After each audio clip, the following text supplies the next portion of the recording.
I need to continue conversation. കാരണം എന്താണെന്ന് വെച്ചാൽ ഇപ്പം പറഞ്ഞല്ലോ ഒരു റീഅഷുറൻസ് എപ്പോഴും എടുത്തിരുന്നു എന്നുള്ളത്. ഇപ്പം ജയൻചേട്ടൻ്റെ അടുത്തും രണ്ടുപേരും എടുത്തു. ഇപ്പം ആ റീഅഷുറൻസ് എടുക്കുമ്പോഴേക്കും ഒരു കൗതുകം കൊണ്ട് ചോദിക്കുന്നത്, ഇപ്പം ഇത് വളരെ എളുപ്പമുള്ളൊരു പ്രോസസ്സ് അല്ല. ഇപ്പം നമ്മുടെ ഞാൻ പറയുന്ന അഭിനയം ആസ് എ ഹോൾ മാത്രം, ഇപ്പം ഒരു സ്ക്രിപ്റ്റ് റൈറ്റർ ചിന്തിച്ചതുപോലെ അത് വേറെ ആരും പ്രേക്ഷകർ കണ്ടിട്ടുണ്ടാവില്ല. യു ആർ പോർട്രേയിങ് ഇറ്റ്, അത് ജനങ്ങൾ കാണുന്നു. പക്ഷെ അതല്ലേ ഇതുപോലൊരു ക്ലാസിക് സാധനം ഒരു സിനിമ ആക്കുമ്പോൾ അങ്ങനെയുള്ളൊരു ഒരുപാട് വെല്ലുവിളികൾ ഈച്ച് ആൻഡ് എവറി സീനിൽ ഇപ്പോൾ ഉണ്ടാവും എന്ന് പറഞ്ഞിരുന്നല്ലോ. ഇപ്പം നമ്മളൊരു ഹോംവർക്ക് ചെയ്യുക, tell me the homework process. ഇപ്പം ഞാൻ പറയുന്നത് സിനിമയ്ക്ക് മുമ്പ് ഓണായി യു ആർ എൻ എന്നുള്ള പ്രോസസ്സ് അല്ല, ഈച്ച് ഡേ. ഇപ്പോൾ ഓരോ സീക്വൻസ് എടുക്കുമ്പോൾ പോലും കംപ്ലീറ്റ്ലി റൂറൽ ആയിട്ടുള്ള ഏരിയ, കംപ്ലീറ്റ്ലി നമുക്കൊരു അൺനോൺ ആയിട്ടുള്ള നമ്മളവിടെ അല്ലല്ലോ താമസം, കംപ്ലീറ്റ്ലി ഡിഫറെന്റ് വേൾഡ്, റൈറ്റ്? അതിൻ്റെ ഉള്ളൊരു പ്രോസസ്സ് എങ്ങനെ, how did you manage it yourself? So any character ചെയ്യുമ്പോഴും അതിൻ്റെതായ പ്രിപ്പറേഷൻ വേണം എന്ന് എനിക്ക് തോന്നാറുണ്ട്. പേഴ്സണലി എനിക്ക് സിനിമ വളരെ ആഗ്രഹിച്ചു വന്ന ഒരാളാണ്. സിനിമ സ്വപ്നം കണ്ടത് യാഥാർത്ഥ്യമായ ഒരാളാണ്. അപ്പോൾ എന്തൊരു ക്യാരക്ടർ, ചെറിയ ക്യാരക്ടറാണോ വലിയ ക്യാരക്ടറാണോ, അതിന് പ്രിപ്പയർ ചെയ്യണം, അല്ലെങ്കിൽ പ്രിപ്പയർ ചെയ്യാനൊരു സ്പേസ് ഉണ്ടെങ്കിൽ ഞാൻ ഭയങ്കര എൻജോയ് ചെയ്യും അത്. ബട്ട് ചൈതന്യ പോലത്തെ ഒരു ക്യാരക്ടർ ചെയ്യുമ്പോൾ പ്രിപ്പറേഷൻ അത്യാവശ്യമാണ്, വളരെ അത്യാവശ്യമാണ്. ഒന്നാമത് പ്രിയംവദയിൽ നിന്ന് കംപ്ലീറ്റ്ലി ഡിഫറെൻ്റ് ആയിട്ടുള്ളൊരു ക്യാരക്ടറാണ്. ജീവിത സാഹചര്യങ്ങളാണെങ്കിലും ചൈൽഡ്ഹുഡ് ആണെങ്കിലും പ്രസൻറ്റ് ലൈഫ് ആണെങ്കിലും ചിന്തിക്കുന്ന രീതിയാണെങ്കിലും റിയാക്ട് ചെയ്യുന്ന രീതിയാണെങ്കിലും വളർന്നു വന്ന രീതിയാണെങ്കിലും ഫാമിലി ആയിട്ടുള്ള ഡൈനാമിക്സ് എല്ലാം ഡിഫറെൻ്റ് ആയിട്ടുള്ള ക്യാരക്ടറാണ്. ടെറേൻ തന്നെ ഡിഫറെൻ്റ് ആണ്. ഞാൻ തൃശ്ശൂർ, ചൈതന്യം മറയൂർ. അപ്പോൾ എന്താണ്, ആദ്യം പറയുമ്പോൾ ഫിസിക്കൽ ചേഞ്ചസിന് എനിക്ക് ആകെ കൂടി ചെയ്യേണ്ടി വന്നിരിക്കുന്നത് വെയിറ്റ് ഗെയിൻ ആയിരുന്നു. ഒരു 7-8 kgs ഗെയിൻ ചെയ്യുക. ബിക്കോസ് ആ ക്യാരക്ടർ കുറച്ചുകൂടി ആവശ്യപ്പെടുന്ന തരം ഒരു ഫിസിക്കുണ്ട്. ഇത് സ്ക്രീനിലേക്ക് വരുമ്പോൾ ഒരു പ്രസൻസ് ഓഫ് ഫിസിക്കുണ്ട്. അപ്പോൾ അതിന് വേണ്ടി വെയിറ്റ് ഗെയിൻ ചെയ്യാല്ലാണ്ട് ഫിസിക്കലി വേറെ എനിക്ക് ഇപ്പോൾ ഐബ്രോ ത്രെഡ് ചെയ്യാണ്ടിരിക്കുക, അതെ, ടോൺ ഡൗൺ ചെയ്യുന്നു. അത് മേക്കപ്പിൻ്റെ കാര്യം, ഞാനായിട്ടല്ലല്ലോ അത് പ്രിപ്പയർ ചെയ്യുന്നത്. ഇപ്പോൾ ഐബ്രോസൊക്കെ ത്രെഡ് ചെയ്യൽ നിർത്തുക, കുറച്ച് വെയിറ്റ് ഗെയിൻ ചെയ്യുക. ഇതല്ലാണ്ട് ഫിസിക്കലി ഞാൻ വലിയ ചേഞ്ചസ് വരുത്തിയിട്ടില്ല. ബട്ട് പ്രിപ്പയർ ചെയ്തിട്ടുണ്ട് നല്ലോണം. നമ്മളൊരു വർക്ക്ഷോപ്പ് ഉണ്ടായിരുന്നു കൊച്ചിയിൽ. ആഫ്റ്റർ ഇവിടുത്തെ പൂജ കഴിഞ്ഞിട്ട് വർക്ക്ഷോപ്പ് ഉണ്ടായിരുന്നു. ആദ്യത്തെ ദിവസം ഞാൻ വർക്ക്ഷോപ്പിന് പോയത് പ്രിയംവദയുടെ കോസ്റ്റ്യൂമൊക്കെ ഇട്ടിട്ട് നമ്മൾ നോർമലി വർക്ക്ഷോപ്പിനൊക്കെ പോയില്ലേ, കുറച്ച് ക്യാരക്ടേഴ്സൊക്കെ ഉണ്ടായിരുന്നു കേട്ടോ. അനു മോഹൻ, പിന്നെ ചെമ്പകം ചെയ്യുന്ന രാജശ്രീ മാം, പിന്നെ വേറെ കുറേ ക്യാരക്ടേഴ്സ് ഉണ്ടായിരുന്നു ആ വർക്ക്ഷോപ്പിൽ. ഫസ്റ്റ് ഡേ ഞാൻ പ്രിയംവദയുടെ കോസ്റ്റ്യൂമും കാര്യങ്ങളൊക്കെ ഇട്ട് പോയപ്പോൾ എന്നോട് അസോസിയേറ്റ് ഡയറക്ടർ തന്നെയാണ് പറഞ്ഞത്, കിരൺ ചേട്ടൻ, ഒരു കാര്യം ചെയ്യും, നാളെ തൊട്ട് ചൈതന്യത്തിൻ്റെ കോസ്റ്റ്യൂമും ചെരുപ്പിട്ട് വന്നോ. എന്തായാലും ക്യാരക്ടറിന് വേണ്ടി പുതിയ ചെരുപ്പ് മേടിച്ചതാണല്ലോ, അപ്പോൾ ഷൂട്ട് സമയമാകുമ്പോഴത്തേക്ക് ഇത് ഇട്ടിട്ടൊന്ന് പഴകി കഴിഞ്ഞാൽ കുറച്ചുകൂടി നാച്ചുറൽ ഫീലും ഉണ്ടാവും. എന്തായാലും ചൈതന്യം പുതിയ ചെരുപ്പൊന്നും ഇട്ടിട്ടായിരിക്കില്ലല്ലോ. ഞാൻ മെയ്ഡ് സെൻസ്. ആൻഡ് ഞാൻ നെക്സ്റ്റ് ഡേ തൊട്ട് ചൈതന്യത്തിൻ്റെ ആ സാരിയും ചെരുപ്പൊക്കെ ഇട്ടിട്ടാണ് പോയത് ടു ദ വർക്ക്ഷോപ്പ്. അതെനിക്ക് ഫസ്റ്റ് ടൈം എക്സ്പീരിയൻസ് ആയിരുന്നു. കാരണം ബാക്കി എല്ലാവരും നോർമലായിട്ട് ഡ്രസ്ഡാണ്, ഞാൻ മാത്രം ഒരു ക്യാരക്ടർ ഡ്രസ് ചെയ്തിട്ട് പോകുന്നു. എന്നെ ഭയങ്കരമായിട്ട് ഹെൽപ്പ് ചെയ്തു. അത് എവിടെയോ എന്തെങ്കിലും എനിക്കൊരു ഇൻഹിബിഷൻ, ഒരു ചെറിയൊരു ചമ്മലോ കാര്യങ്ങളോ ഉണ്ടെങ്കിൽ എവിടേക്കോ ശരിക്കും പറഞ്ഞാൽ കോസ്റ്റ്യൂമും മേക്കപ്പും നമ്മൾ ശരിക്കും ഹെൽപ്പ് ചെയ്യും കുറേ കാര്യത്തിൽ. അത് വർക്ക്ഷോപ്പിൽ തന്നെ യൂസ് ചെയ്യുന്നതാണ് നല്ലതെന്ന് തോന്നുന്നു.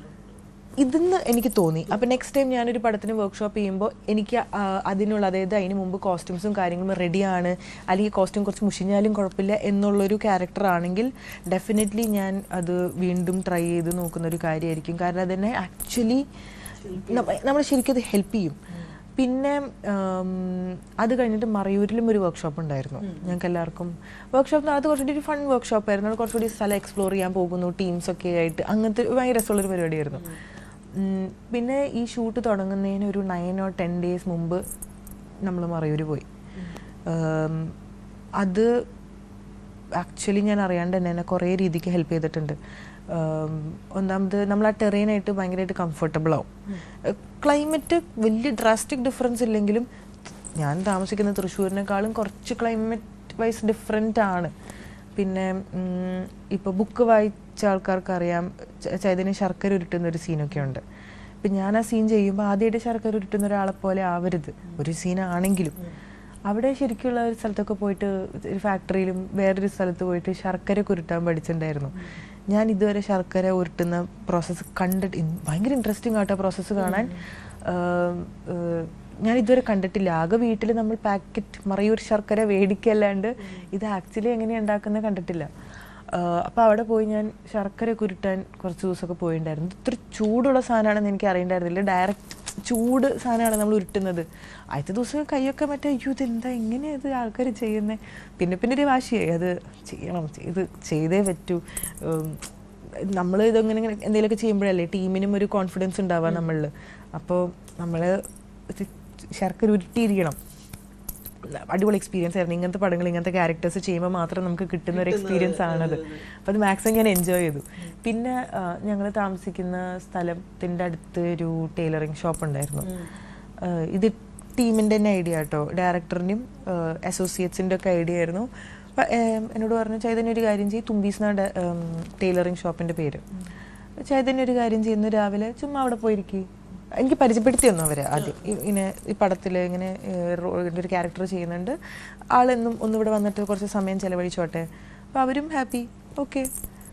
അവരും എക്സൈറ്റഡ് ആണ്. ഒരു പടം അവരെ നാട്ടിൽ ബേസ് ചെയ്തിട്ട് ഷൂട്ട് ചെയ്യുന്നു, മറയൂരിൻ്റെ ഒരു കഥ പറയുന്നു. ഭയങ്കര എക്സൈറ്റഡ് ആയിരുന്നു. എന്നിട്ട് ഞാൻ എന്നും അവിടെ പോയി രാവിലെ ഇങ്ങനെ കുളിച്ചൊരുങ്ങി നമ്മൾ ജോലിക്ക് പോയില്ലേ, അതുപോലെ എന്നും മറയൂരിൽ രാവിലെ കുളിച്ചൊരുങ്ങി തുമ്പീസിൽ പോയി ഇരിക്കുന്നു. അവിടെ എല്ലാവരും ശല്യപ്പെടുത്തുന്നു. ബട്ട് ടൈലറിങ് ഷോപ്പ് എന്ന് പറയുമ്പോൾ, ലേഡീസ് ടൈലറിങ് ഷോപ്പ് എന്ന് പറയുമ്പോൾ അവിടെ ഏറ്റവും കൂടുതൽ ലേഡീസ് വന്നു പോകുന്നൊരു സ്ഥലമായിരിക്കും. നമ്മൾ ഏറ്റവും കൂടുതൽ ഇൻട്രാക്ഷൻ അവിടുത്തെ ലേഡീസ് ആയിട്ടായിരിക്കും. അയ്യോ അടിപൊളി എക്സ്പീരിയൻസ് ആയിരുന്നു കേട്ടോ. പിന്നെ പറയുന്നൊരു ചെറിയ സ്ഥലമാണ്, എല്ലാവരും അറിയാം. കുറച്ച് കഴിഞ്ഞപ്പോഴത്തേക്കും നമുക്കും നമുക്ക് എല്ലാവർക്കും അറിയാം, അങ്ങോട്ടും ഇങ്ങോട്ടും അറിയാം. ഷൂട്ട് കഴിഞ്ഞ് വരുമ്പോൾ കുറച്ച് ആൾക്കാരൊക്കെ ഉണ്ട്, നമ്മളൊന്ന് നിന്ന് സംസാരിച്ച് വിശേഷമൊക്കെ പറയണല്ലോ. ഈ ചൈതന്യയുടെ ക്യാരക്ടർ സ്പിൽഡ് വിത്ത് ലവ്, ഇപ്പം ഭയങ്കരമായി പ്രണയം ഉള്ളിലുള്ളതും അത് ഭയങ്കര എക്സ്പ്രസീവ് ആണ്. അതെ അതെ, ആ എക്സ്പ്രസീവ് മോഡൽ ടു ബി നമ്മളൊരു ഭയങ്കരമായി കെമിസ്ട്രി വർക്ക്ഔട്ട് ആവുക എന്നുള്ളൊരു പരിപാടിയാണല്ലോ ഓൺ സ്ക്രീൻ. ഇപ്പം നിങ്ങൾ ഓഫ് സ്ക്രീനിൽ ഇപ്പം നിങ്ങൾ ചിലപ്പോൾ തമ്മിൽ ഇന്ററാക്ട് ചെയ്യാൻ സമയം ഉണ്ടാവില്ല, ചിലപ്പോൾ നല്ല ഇന്ററാക്റ്റീവ് ആയിരിക്കാം, പക്ഷെ ഓഡിയൻസ് കാണുന്നത് ഓൺ സ്ക്രീൻ പരിപാടികളാണ്. അതെ അതെ അതെ. Tell me that process, how was this chemistry with Prithviraj Sukumar? It was great. കാരണം ഒന്നാമത് വളരെയധികം എക്സ്പീരിയൻസ് ഉള്ള ഒരു ആക്ടറാണ് അല്ലേ. എത്ര സിനിമകൾ ചെയ്തിട്ടുണ്ട്. And not just as an actor, he's a brilliant film maker, he's a brilliant technician. Years of experience ഉണ്ട് രാജുവേട്ടന്.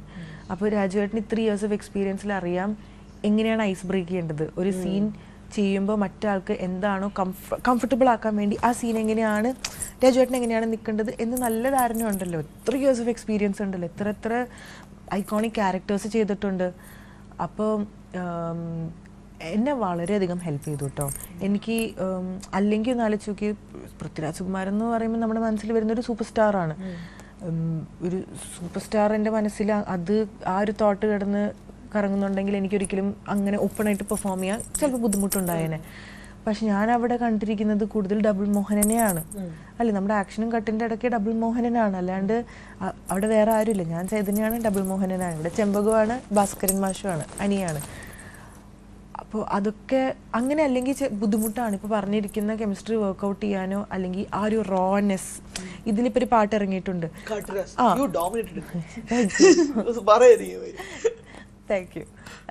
അപ്പം അതിന് കുറച്ച് മുമ്പ് ഇറങ്ങിയതാണ് മിന്നൽ വള എന്ന് പറഞ്ഞൊരു പാട്ട്. അതും രണ്ടും റൊമാൻറ്റിക് സോങ്സ് ആണ്, പക്ഷേ രണ്ട് മീറ്റേഴ്സിൽ കിടക്കുന്ന. അതെ, അതിലിപ്പോൾ നാൻസി എന്ന് പറഞ്ഞൊരു ക്യാരക്ടർ എങ്ങനെയാണോ വർഗീസ് പീറ്ററോട് സ്നേഹം പ്രകടിപ്പിക്കുന്നത്, ഇവിടെ ചൈതന്യം എന്നുള്ളൊരു ക്യാരക്ടർ എങ്ങനെയാണോ ഡബിൾ മോഹനനോട് സ്നേഹം പ്രകടിപ്പിക്കുന്നത് ഭയങ്കര ഡിഫറെൻ്റ് ആണ്.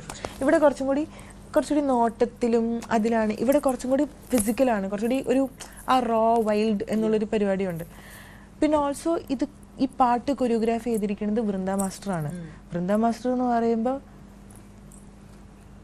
എന്താ പറയുക, അല്ലേ, വലിയ സിനിമകൾ വലിയ ആൾക്കാരുടെ കൂടെ വർക്ക് ചെയ്ത മാസ്റ്ററാണ്. വൃന്ദ മാസ്റ്ററിൻ്റെ ഒരു ഇയേഴ്സ് ഓഫ് എക്സ്പീരിയൻസും കൂടി ഇതിലുണ്ട്. She knows how to make an actor comfortable. Vrinda മാസ്റ്ററിൻ്റെ കൂടെയുള്ള അസിസ്റ്റൻസും അസോസിയേറ്റ്സും ഉണ്ട്. ഭയങ്കര കംഫർട്ടബിൾ സ്പേസാണ് നമുക്ക് ആക്കിത്തരാം. നമുക്ക് ഒരിക്കലും ഒരു ഇൻഹിബിഷനോ അല്ലെങ്കിൽ ഒരു ചമ്മലോ നാണോ ഒന്നുമില്ല. നമ്മൾ ക്യാരക്ടറാണ്, ക്യാരക്ടറായിട്ട് തന്നെ ചെയ്യണം. അപ്പം നമ്മളിങ്ങനെ ശരിയാണല്ലോ. At the end of the day സ്ക്രീനിൽ ആൾക്കാർ ഓക്കെ ടേക്കാണ് കാണാൻ പോകുന്നത്. എനിക്ക് നാളെ ഞാൻ തിയേറ്ററിൽ ഇരുന്ന് കാണുമ്പോൾ എനിക്ക് തോന്നരുത് അന്ന് ഞാനൊന്നും അത് ചമ്മലില്ലാണ്ട് ഒന്ന് കുറച്ചുകൂടി ഓപ്പൺ ആയിട്ട് ഇത് ചെയ്തിരുന്നെങ്കിൽ ഒരു കാര്യമില്ല. ഒരു പ്രാവശ്യം ഇത് ഓക്കെ ടേക്ക് വെച്ച് കഴിഞ്ഞാൽ പിന്നെ ഫോർ എവർ ഈ സിനിമയിൽ ആ ടേക്ക് അത് തന്നെ ആയിരിക്കും. അപ്പോൾ അത് നമ്മളിങ്ങനെ പിടിച്ചു വെച്ചിട്ട് കാര്യമില്ല. ചെയ്യാൻ പറ്റുന്ന ഒരു കാര്യമാണെങ്കിൽ അത് ചെയ്യാൻ നോക്കും. നമ്മളൊരു കാര്യം ട്രൈ ചെയ്യാണ്ട് എന്നെ കൊണ്ട് അത് പറ്റുമല്ലോ എന്ന് ഞാൻ അറിയുന്നില്ല. ശരിക്കും പറഞ്ഞാൽ ചൈതന്യം എന്നുള്ളൊരു ക്യാരക്ടർ എനിക്ക് സമ്മാനിച്ചൊരു കാര്യം തന്നെ എന്ന് പറയുമ്പോൾ ആസ് എൻ ആക്ടർ എനിക്ക് പറ്റുമെന്ന് ഞാൻ ചിന്തിക്കാത്ത കുറേ കാര്യങ്ങൾ വരെ ഞാൻ ചെയ്തിട്ടുണ്ട്. കാരണം ഞാൻ ഇതുവരെ ചെയ്തിട്ടില്ല സിനിമയിൽ ഇങ്ങനത്തെ ഒരു ഇങ്ങനെ തുറന്ന് പെർഫോം ചെയ്യാൻ. തൊട്ടപ്പൻ കുറച്ച് ടു എൻ എക്സ്റ്റെൻറ്റ് അങ്ങനെയാണ്. ബട്ട് ഐ ഫീൽ ലൈക്ക് ചൈതന്യം കുറച്ചുകൂടി ഒരു മെച്യൂർ ക്യാരക്ടറാണ്. അപ്പോൾ പ്രണയിക്കുന്ന രീതിയാണെങ്കിലും ദേഷ്യപ്പെടുന്ന രീതിയാണെങ്കിലും വൈകാര്യം കാണിക്കുന്ന രീതിയാണെങ്കിലും ഈഗോ ലെവൽസ് ഭയങ്കര എക്സ്പ്രസീവ് ആണ്. അത് ഇന്ദുഗോപൻ ചേട്ടൻ്റെ റൈറ്റിംഗ് തന്നെ അങ്ങനെയാണ്. ആ ക്യാരക്ടർ എന്താണോ ഗോ ത്രൂ ചെയ്യുന്നത്, എന്താണോ ചിന്തിക്കുന്നത്, ഭയങ്കര രസമായിട്ട് എഴുതിയിരിക്കുന്നത്.